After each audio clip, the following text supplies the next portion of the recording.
শুধুমাত্র ক্ষমতার পালাবদলের জন্য ২৪-এর গণঅভ্যুত্থান হয়নি বলে মন্তব্য করেছেন বাংলাদেশ খেলাফত মজলিসের মহাসচিব মাওলানা মামুনুল হক। বিকেলে বায়তুল মোকাররমের দক্ষিণ গেটে বাংলাদেশ খেলাফত যুব মজলিসের সমাবেশে অংশ নিয়ে তিনি বলেন, বাংলাদেশের মানুষ এখন সচেতন, যে কোনো আধিপত্যবাদের বিরুদ্ধে সময় মতো রুখে দাঁড়াবে।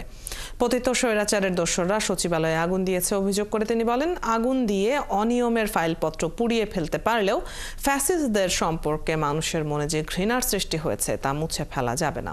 মামুনুল হক বলেন, বাংলাদেশ আজ দুই ভাগে বিভক্ত, এক ভাগ ভিনদেশি দালাল চক্র, আরেক ভাগ দেশপ্রেমিক জনতা।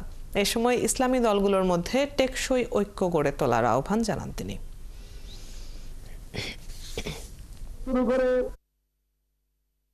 রাজনৈতিক চেয়ারে ক্ষমতার সিংহাসনে ব্যক্তির চেহারা পরিবর্তন করবার জন্য আবু সাঈদ রক্ত দেয় নাই, শুধুমাত্র ক্ষমতার পালাবদলের জন্য মীর মুগ্ধরা শাহাদত বরণ করে নাই। একটি গুণগত পরিবর্তন চাই, এদেশের মানুষের অধিকার চাই, এদেশের মানুষকে তাদের কথাগুলো বলবার অধিকার দিতে হবে।